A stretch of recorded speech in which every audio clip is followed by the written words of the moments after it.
Salam Sobat Beriman dimanapun berada. Kembali kami menjumpai Bapak Ibu Saudara sekalian, Sobat Beriman, dalam program terbaru kami, pemberian renungan-renungan kebenaran firman Tuhan dalam versi pembacaan. Program terbaru kali ini akan hadir di ruangan Anda untuk menyertai aktivitas Anda di sepanjang hari. Nah, kami akan hadir dalam pembacaan tokoh-tokoh Alkitab. Kita akan belajar dari tokoh-tokoh ini bagaimana mereka mengikuti Tuhan dengan sungguh-sungguh, prinsip iman mereka, pengenalan mereka akan Tuhan, ketaatan mereka kepada Tuhan yang telah menjadikan nama besar mereka tercatat dalam Alkitab, dan tentunya menginspirasi kita untuk meniru iman mereka. Baik Sobat Beriman dimanapun berada, kami akan hadirkan pertama yaitu tokoh Abraham. Siapakah di antara kita yang tidak mengenal Abraham? Tentunya kita sudah sangat hafal dengan Abraham, karena di samping seringkali kita mendengarkan khotbah tentang Abraham, dari sejak sekolah minggu pun kita sudah diajarkan oleh guru-guru sekolah minggu tentang Bapak Abraham. Kita juga sudah sangat hafal dengan lagu yang dinyanyikan tentang anak-anak Abraham, yang bernyanyi bahwa Bapak Abraham mempunyai banyak sekali anak-anak. Aku anaknya, engkau juga, mari puji Tuhan. Demikian cuplikan lagu anak-anak tentang popularitas Abraham dalam Alkitab. Baik Sobat Beriman dimanapun berada, untuk tidak mengulur-ulur waktu, kami akan hadirkan figur tokoh Alkitab ini. Abraham adalah nenek moyang bangsa Israel, umat pilihan Tuhan. Allah memanggil Abraham untuk mengadakan perjanjian dengannya. Abraham tadinya belum dikenal, bahkan ayahnya bernama Terah sebenarnya adalah seorang penyembah berhala. Allah memanggil Abraham keluar dari negerinya bernama Ur Kasdim, negeri Babel, dan pergi ke satu negeri yang ditunjukkan oleh Tuhan kepadanya, yang sebenarnya dia juga belum tahu di mana negeri itu. Ia berjanji akan memberkati Abraham, membuat nama Abraham menjadi masyhur, dan oleh Abraham seluruh bangsa di bumi akan diberkati oleh Tuhan. Sobat pendengar dimanapun berada, Abraham mentaati firman Tuhan. Abraham dengar-dengaran pada panggilan Tuhan tersebut. Ia meninggalkan ayahnya, ibunya, negerinya, dan pergi ke negeri yang ditunjukkan oleh Tuhan kepadanya, yakni tanah Kanaan. Sobat Beriman dimanapun berada, bagaimana Abraham menjalani panggilan ini? Kita tahu di tanah Kanaan, Tuhan berjanji akan memberikan negeri itu kepadanya dan kepada seluruh keturunannya. Dalam Kejadian 12 ayat 1-9 tertera. Bapak, Ibu, Saudara sekalian boleh membacanya. Tuhan juga berjanji akan membuat keturunan Abraham sebanyak bintang di langit dan sebanyak pasir di tepi laut. Wow, dengar sobat kami beriman dimanapun berada. Boleh bayangkan bagaimana menghitung bintang di langit. Boleh bayangkan bagaimana menghitung pasir di tepi laut. Itu hal yang mustahil. Itu hanya menunjukkan bahwa Tuhan berjanji akan memberikan keturunan sebanyak-banyaknya bagi Abraham. Dan keturunan ini tentunya bukan saja hanya menjadi keturunan dari darah dagingnya, tetapi keturunan dari imannya, di mana saya dan saudara sobat beriman dimanapun berada hari ini menjadi anak-anaknya Abraham karena iman kepada Tuhan ya Abraham. Abraham sangat diberkati oleh Tuhan. Pada waktu Tuhan memanggil Abraham, ia belum mempunyai anak, dan ia juga mempunyai istri yang sudah tua. Boleh bayangkan sobat beriman dimanapun berada, bahwa Abraham berusia 75 tahun dan Sarah 65 tahun.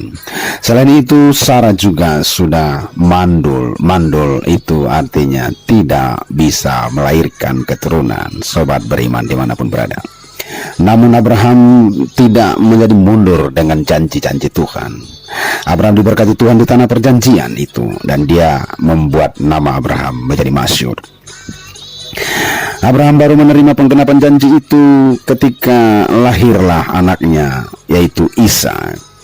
Ishak lahir pada waktu Abraham sudah berusia 100 tahun. Wow, para pendengar dimanapun berada, bahwa kurang lebih 25 tahun Abraham menunggu janji itu dengan setia. Ini bukan waktu yang singkat, sobat beriman dimanapun berada. Ini waktu yang panjang dalam penantian. Di samping usia yang sudah semakin tua, sobat beriman boleh bayangkan, kita menunggu 1 minggu, 2 minggu, setahun saja begitu rasanya sudah melelahkan. Tetapi Bapak beriman ini yang menunggu sampai 25 tahun dan berhasil tetap setia pada janji-janji Tuhan.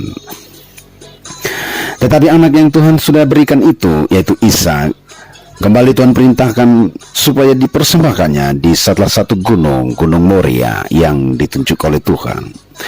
Abraham kembali diuji dalam iman dan ketaatannya. Dia taat. Ishak dibawa naik ke Gunung Moria, tetapi Tuhan tidak menerima persembahan itu karena Tuhan hanya menguji imannya saja. Dan Tuhan menyediakan seekor domba untuk menggantikan Ishak di Gunung Moria. Itu buktinya bahwa Tuhan hanya menguji imannya. Tetapi terlihat bahwa Bapak Abraham tidak segan-segan dalam memberikan anaknya. Dia berjanji akan tetap mempermuliakan nama Tuhan dan mengikuti perintah Tuhan sekalipun harus mengorbankan anak satu-satunya yang sudah lama dinanti, sobat beriman dimanapun berada. Iman Abraham sangat kokoh. Dia taat sampai mempersembahkan anak itu. Dalam Kejadian pasal 22, sudah Bapak Ibu beriman dimanapun berada boleh membacanya. Imannya sangat kokoh dalam menanti Ishak selama 25 tahun. Dan imannya juga kokoh ketika Tuhan meminta untuk mempersembahkan anak itu.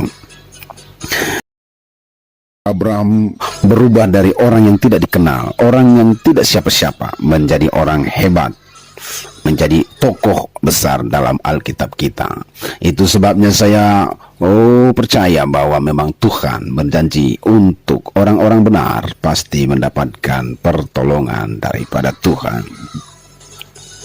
Dia tidak pernah mundur dari pengharapan akan Tuhan. Apa yang akan kita terima dari percakapan atau pembacaan ini? Sobat beriman dimanapun berada, ada banyak hal yang akan kita pelajari, kita petik dari iman Bapak Abraham ini. Namun demikian saya hanya menegaskan satu hal saja. Yang pertama adalah ketaatannya. Terlihat ketaatannya ketika dia dipanggil meninggalkan ayah dan ibunya, negerinya, dan berjalan ke satu negeri yang sebetulnya dia juga tidak tahu di mana, tapi dia taat. Yang kedua, ketaatannya diuji ketika Tuhan sudah memberikan janji kepadanya untuk memperoleh anak yang diperolehnya 25 tahun.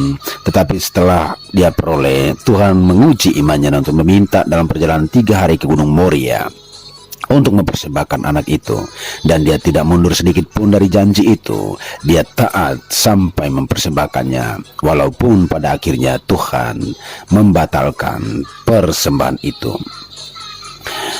Bolehlah kita belajar dari apa yang disampaikan oleh iman Bapak kita, Bapak Abraham ini. Ketaatan penting dalam mengikut Tuhan, ketaatan penting dalam kekristenan. Kekristenan tanpa ketaatan sebetulnya hanya kemunafikan. Kekristenan tanpa ketaatan, sobat benar dimanapun berada, adalah palsu. Kekristenan kita perlu teruji dengan taat kepada Tuhan kita. Ketaatan kita kepada Tuhan kita adalah merupakan loyalitas kita, kesungguhan kita mempercayai Dia. Sobat beriman dimanapun berada, kalau kita memang benar-benar beriman, maka kita harus taat sama seperti Bapak kita, Bapak Abraham adalah orang beriman di hadapan Tuhan. Semoga segala berkat yang dicurahkan kepada Abraham menjadi berkat bagi kita sekalian, kalau ketaatan kita sudah menjadi sama seperti Abraham. Demikian renungan kita dalam bacaan tokoh-tokoh Alkitab ini. Tokoh iman Abraham ini kiranya memberkati kita sekalian. Sobat pendengar dimanapun berada, demikianlah renungan ini kami sampaikan. Sampai bertemu kembali dalam renungan berikutnya. Salam, Tuhan memberkati.